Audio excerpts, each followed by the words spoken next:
ವಿಷಯ ಚರ್ಚೆ ಬಂದಿದೆ. ಈಗ ನಿಮ್ ಪಕ್ಷದ ಇಲ್ಲಿ ರಾಜ್ಯದ ಜನತೆ, ಸಂಘಟನೆಗಳು, ಸಮುದಾಯದವರು, ಸ್ವಾಮೀಜಿಗಳು ಎಲ್ಲ ಹೇಳಿದ್ರು ನೀವು ಕೇಳಿಲ್ಲ.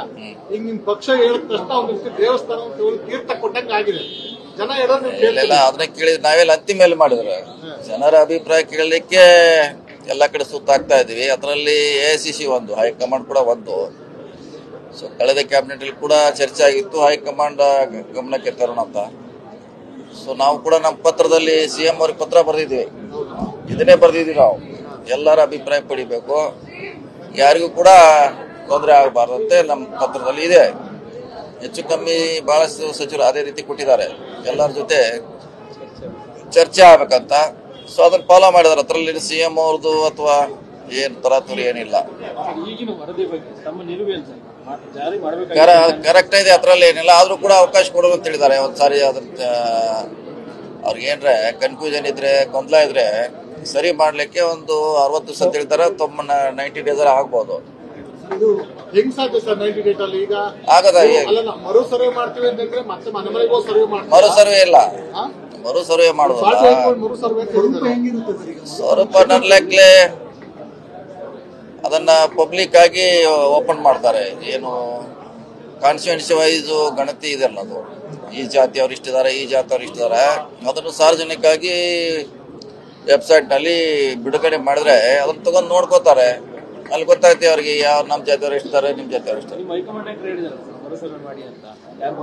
ಅದೇ ಮರು ಸರ್ವೆ ಅಂದ್ರೆ ಅದೇ ಟೋಟಲಿ ಬಹುಶಃ ಹೋಗ್ಲಿಕ್ಕೆ ಆಗೋಲ್ಲ ಮನೆಗೆ. ನಿಮಗೇನು ಅಂಕಿ ಅಂಶದಲ್ಲಿ ವ್ಯತ್ಯಾಸ ಇದ್ರೆ ಅದ್ರ ಬಗ್ಗೆ ನೀವು ಚಾಲೆಂಜ್ ಮಾಡ್ಬೋದು.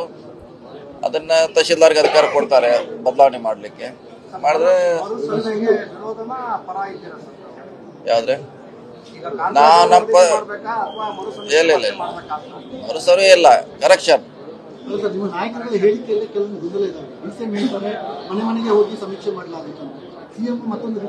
ಮಾಡ್ಲಿ, ಏನಾಗಲ್ಲ, ಯಾವ್ದು ಮಾಡ್ರು ಜನರಿಗೆ ಗೊಂದಲ ಆಗಬಾರ್ದು. ಇನ್ನೊಂದು ಬೇಕಾದ್ರೆ ಮಾಡಿದ್ರೆ ಮಾಡ್ಲಿ, ಏನ್ ತೊಂದ್ರೆ ಏನಿದೆ. ಏನೋ ಒಂದು ಸ್ವಲ್ಪ ಸಮಯ ಬೇಕಾಗ್ತದ. ಒಂದ್ಸಾರಿ ಇರೋದ ಪರವಾಗಿ ಒಂದ್ಸಾರಿ ಹೋಗ್ತೈತಿ. ಇಲ್ಲ ನಮ್ಮ ಸರ್ಕಾರದ ತಲೆ ಮೇಲೆ ಯಾವಾಗಲೂ ಸುತ್ತಾನೆ ಇರ್ತಾರೆ. ಇದು ಅದಕ್ಕೆ ತಪ್ಪಿಸ್ಕೊಳ್ಳಿಕ್ಕೆ ಮತ್ತೊಮ್ಮೆ ಮಾಡಿದ್ರು ಕೂಡ ಏನ್ ತೊಂದ್ರೆ ಇಲ್ಲ. ಆವಾಗೂ ಸಿಕ್ಕೇ ಸಿಗ್ತಾರೆ. ಯಾರಿದ್ದವ್ರನ್ನ ಏನ್ ಮಾಡ್ಲಿಕ್ಕೆ ಆಗೋಲ್ಲ, ಯಾರಿದ್ದವ್ರು ಅಷ್ಟು ಬಂದೇ ಬರ್ತಾರೆ, ಗೊಂದಲ ಇಲ್ಲ. ಸೊ ಬಹಳ ಜನ ಇದು ಹಳೇದಿದೆ, ಈಗ ಚೇಂಜ್ ಆಗಿದೆ, ಈಗ ಬೇರೆ ಲೆಕ್ಕ ಅಂತ ಹೇಳ್ತಾರೆ. ಸೊ ಒಂದ್ಸಾರಿ ಅವರು ಗೊಂದಲ ಹೋಗ್ಲಿ, ಜನರ ಗೊಂದಲದಲ್ಲಿ ಇಟ್ಟು ಮಾಡಿದ್ರಾಗ ಏನು ಅರ್ಥ ಇಲ್ಲ. ಅವರು ಒಂದು ದಾರಿಗೆ ಕ್ಲಾರಿಟಿ ಬರಲಿ. ಸರ್, ಈಗ 195 ಕೋಟಿ ರೂಪಾಯಿ ಖರ್ಚು ಮಾಡಿ ನೀವು ವರದಿ ತಯಾರು ಮಾಡ್ಕೊಂಡು 10 ವರ್ಷ ತನಕ ಇಟ್ಕೊಂಡು ತಪ್ಪು ಯಾರದು?